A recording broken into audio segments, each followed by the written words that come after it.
everybody. Welcome to the Parenting Show. I'm Jennifer Anderson.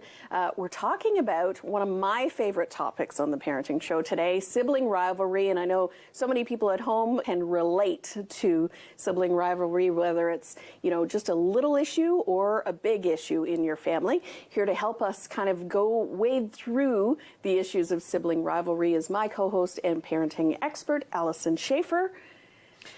You are the youngest of four. I was going to say, it was my three older brothers that led me to want to specialize in sibling rivalry. This is their comeuppance. I'm going to write the nasty tales of my childhood in my books.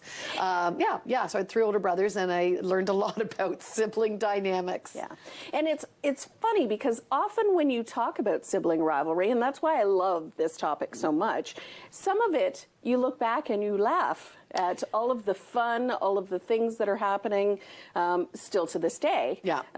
But there's the other hand, right, where you start to look at it and it really causes rifts and causes issues in the family dynamic, especially when you're all under one roof. Absolutely. Yeah. And it's fascinating. We obviously focus on parenting, and that's my specialty.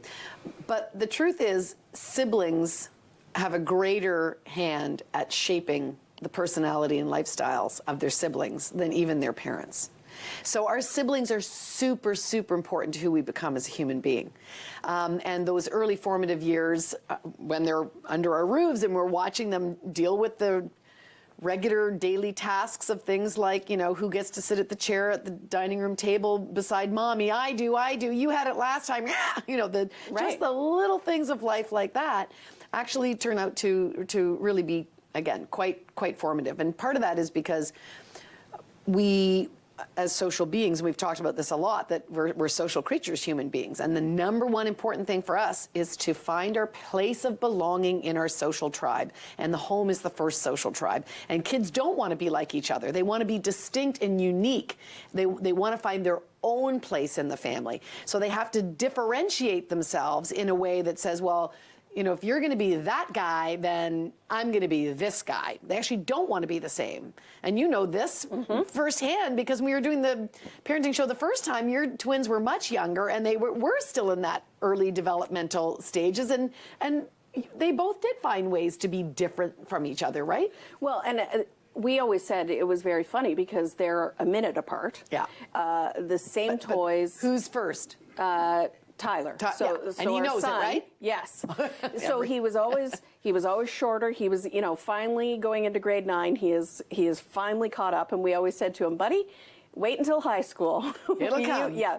But he was always a little bit shorter, always a little bit, tinier. It was all those things. But he was older. And yeah. I don't know anyone who doesn't know their order when they're twins and triplets. It's super important. But they had the same toys. Everything was accessible to them. They were the exact same age, basically, and yet they really developed their own.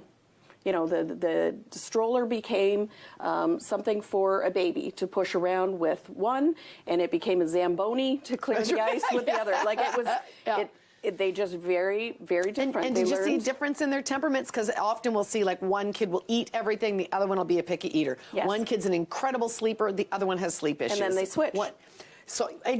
And then they switch, because the whole point is to be not like the other person, to create that individuality. And so what often happens is your first child, who has no siblings, is just born into a coupleship of the parents. And so, people seem to get along because parents know how to acquiesce, and we're not grabbing their toys from them and teasing them. Right. And so kids will be wired to kind of do right, do good. They tend to want to please their parents. And so often the first child, not always, but often the first child tends to be a bit of a goody two-shoes. And that means when the second child comes along, well, if you're good at being good and you got here first, what does that leave for me? Well, if you're good at being good, then I'll be good at being bad.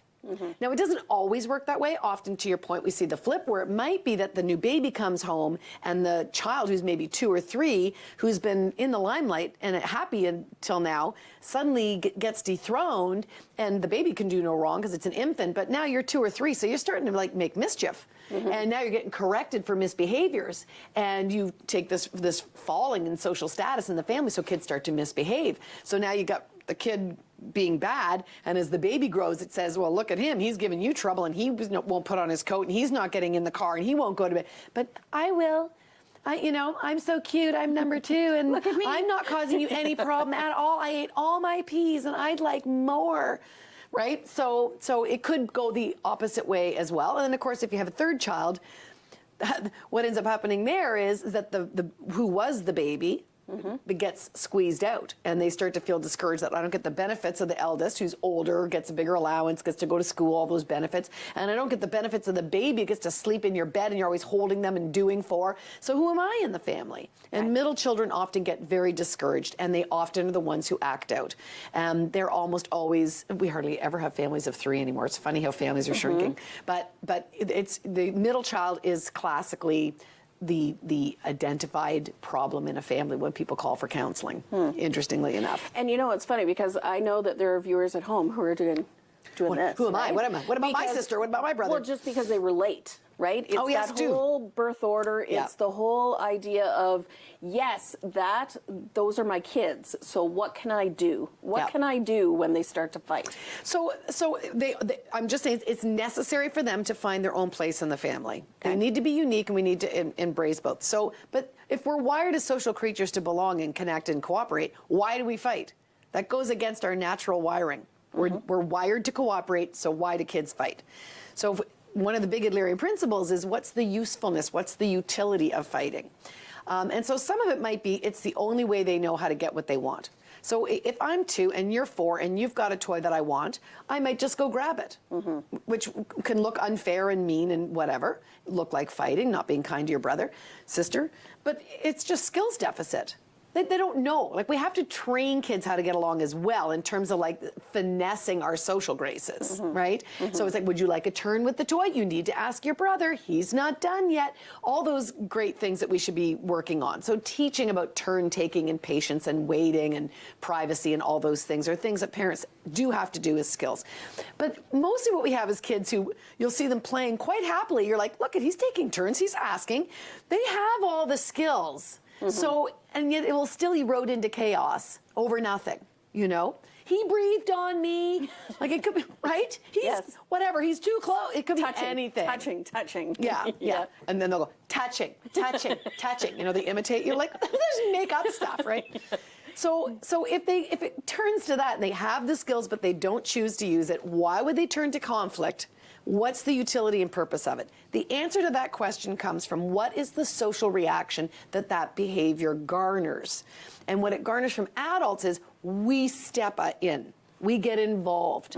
So if we've been busy cooking dinner, we have to turn off the burners and go deal with the fighting kids in the playroom. If we're on our computers and we're trying to return emails and they break down, come crying about a fight that's happened, we have to stop the emails and we have to deal with what did she say? Be nice to your sister. She didn't say you could borrow that sweater. Give it back. We get all engaged with them. So it's negative attention, but nonetheless, it is more engagement than when kids are getting along. So I challenge every parent, think about that. When your kids are getting along, are you putting the same energy out as when they are being disagreeable? Most parents would agree they aren't. No. Well-behaved children are largely ignored. We leave them to play. In fact, we're frightened. We're like, they're getting along. I mustn't do anything to rock the boat. Or what are they doing? Yeah, that why also. Why are they not making any noise? Yeah, and I'm missing a box of crayons. What will I find? So if you just watch the pattern, you will realize that when kids want to pull you in, albeit that it's going to be through nagging, reminding, and reprimanding, and someone might get punished, they will still do it to involve you. Now, interesting I say the punishment, because the part of our democratic parenting model is to not punish kids, but many parents still do or think they're using a logical consequence, but it's kind of coming out wrong and it turns into punishment. But if we end up stepping in when two kids aren't getting along, typically speaking, we might say like, oh, I'm not punishing them, but if one child is hitting the other child, then I should send him to his room. Right. Right? It's not okay. It's not okay to hit somebody. You should go to your room. That's a consequence. That's Adlerian. But when we look at what's happening deeper at the dynamic level, often what we see is that there's provocation, and that the other person has responded to the provocation, and therefore both are complicit in having created conflict. So when only one person gets sent to their room, when two people created the conflict, the person who didn't get caught is kind of, I got away with it. Yes. I got you in trouble. They think I'm the golden child. You now look like the bad boy, and I grow in status in my parents' eyes. Right. So it's not just engagement. It could also be to look better in the eyes of your parent. Right. So the hitting is not justified, but the hitting is a result of a bigger issue than just... Yeah, than just wanting the toy or the, sibling. Absolutely. Right. Yeah. One of Faith's favorite stories that we tell was when they were about 2, and I was in our room and I could hear her screaming. It was all, Tyler, don't hit me. Tyler, stop hitting me. Stop it. It was relentless. And I came out of the room, and she was on a separate couch than he was. They were both watching TV. So she was by herself on the couch, but was screaming Tyler, stop hitting me. And at that moment I went, maybe there's more to this. That's right. Yeah. How many Kids times has he been in trouble for hitting her? When she's been alone. When she's been on the couch by herself. Yes. So it's that kind of situation where, sometimes there is a little bit of a game. It's a little bit of a how can I get them in trouble? And I love that you say game, because I think that's the spirit in which I would like parents to look at the dynamics in the family. Right. That we set up dynamics. Kids play little games. Let's play the why game. Why? But why? But why? But why? It's a game. Like these are interactions. They're patterns of interactions between people, and some of them are functional, and some of them are dysfunctional. And if we could just be curious about the ones that are dysfunctional, or the ones that are not useful in terms of socializing, or parents like to use the word misbehaving, but I prefer mistaken approach. And also, we always see the kid as misbehaving, and we don't see our part of the dynamic or the dance. There's two people doing a duet when a kid is misbehaving, and we're all over what they're doing wrong in their dance steps, and we completely ignore. And so by the same definition, I would say parents misbehave all the time too. Right. How many... if they can't emotionally regulate, we get all upset. But if we get upset and yell, we're just like, well, I lost my cool. But, we don't say, I have trouble with emotional regulation. I should take a course.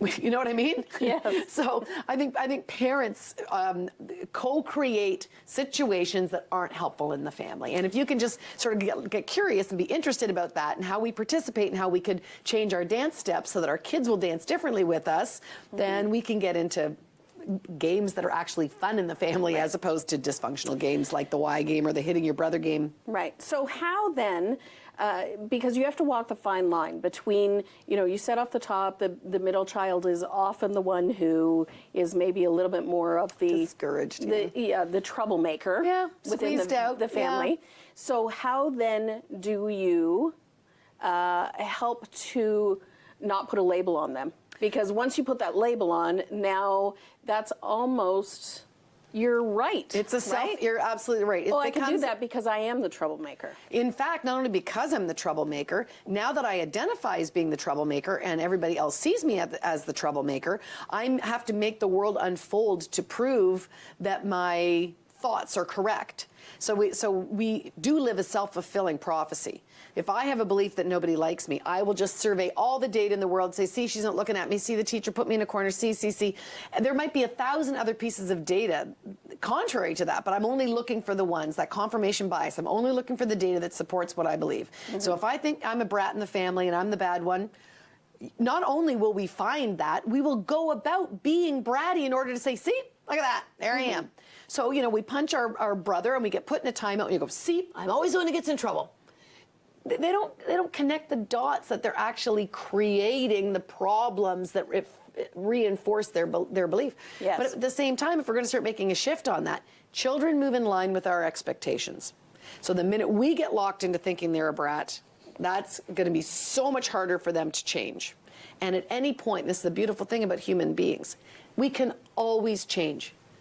Just because you were bratty 5 minutes ago does not predict that you're going to be bratty now. We can all pick differently. Everybody has the opportunity to be different and change. So if we can get parents to start changing their thinking, looking for those softer moments, getting away from our confirmation bias that we're raising a brat, and say, well, look, actually, he was very kind when he did that to his sister, and I really liked that little snuggle at bedtime, and pay more attention to that, and minimize the times when we're having some transgressions that we're working on, then we're starting to knit together a new narrative for that child. Well, and you've already talked a little bit about that, but it's kind of like being a keyboard warrior. If you're not happy with the restaurant and the food, you're quick to lash out and you're quick to complain, and you want to complain online and you want to call them and complain.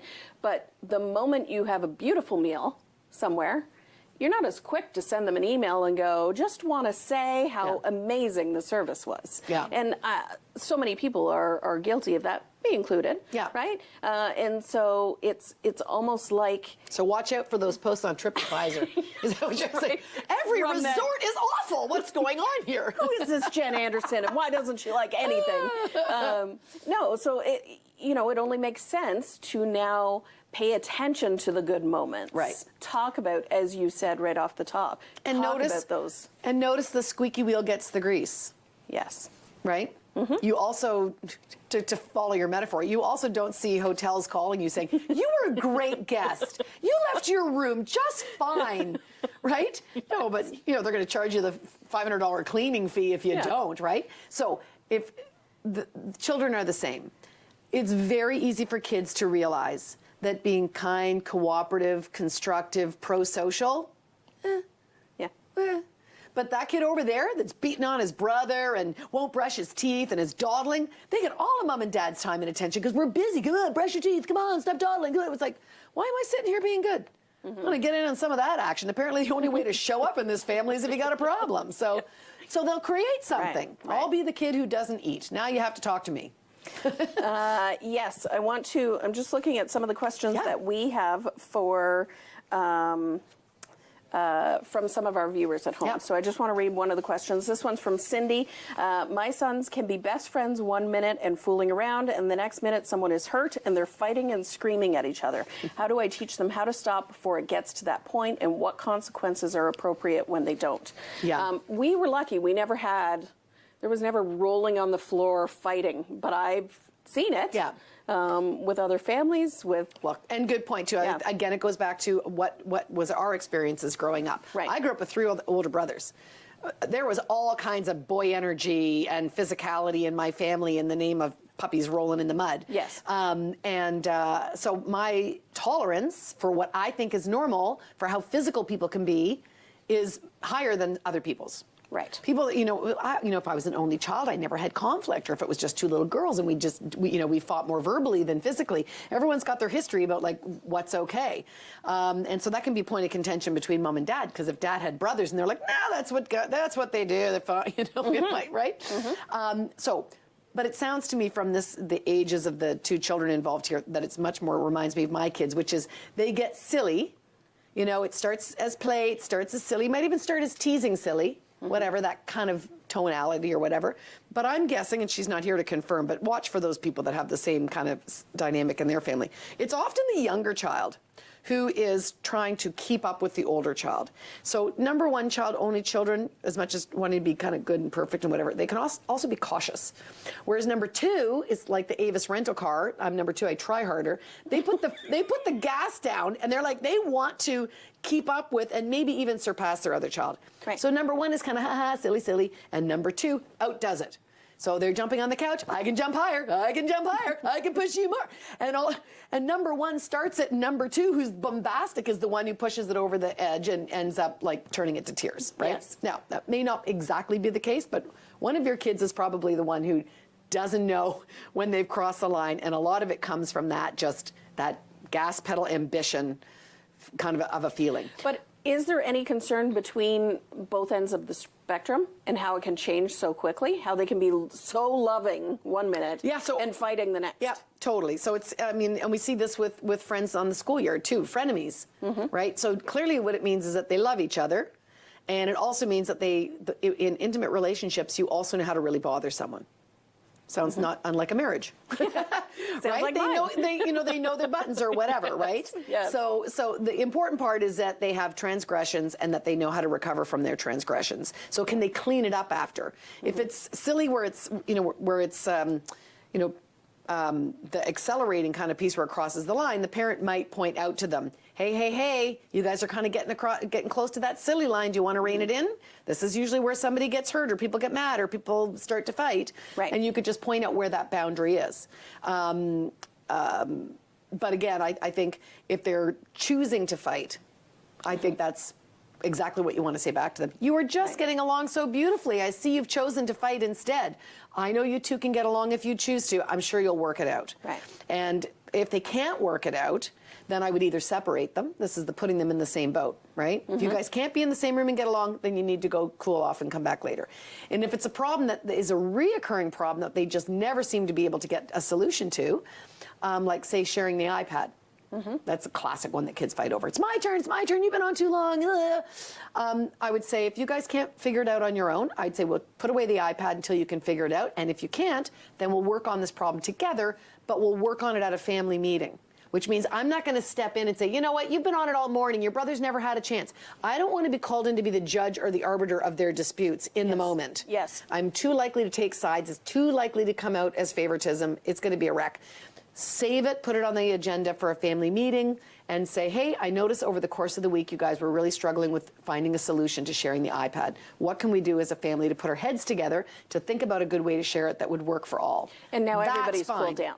And now everybody's cooled down, and now they're motivated. The motivation is to solve the problem. Whereas the motivation when you're in sibling rivalry is to get a parent to side with you, to throw your brother under the bus, get parental engagement. They're not really looking for a solution. Right. And which is why you'll notice if you try to solve things, the fighting just continues because it's not, they're all just red herrings. It's not really what the problem's about. And ultimately, you're picking a side. That's, it could continue because it is perceived that you are picking one side over the other. But if you say, he took the blue marker, and you go, oh, look, how lucky, I have a second blue marker. Right. It's solved. Then he's going to be, he put his finger in my water glass. Like, these are not problems that need to be solved. This is, I'm choosing to fight with my brother. I'm going to find any So it's not really about solutions at that point. It's about the utility of fighting. Kimberly has a very similar question to the previous one, but I want to ask it because it kind of extends into something else. I have two boys, 7 and 10. They fight like crazy. Well, I know that is expected. I am trying my best to also foster a loving relationship between them. I'm always trying to remind them that now they fight, but they have to love each other for life and be there for each other as adults. So still, it's the current fighting, but you're so hopeful as a parent that they will grow into loving siblings. Yes.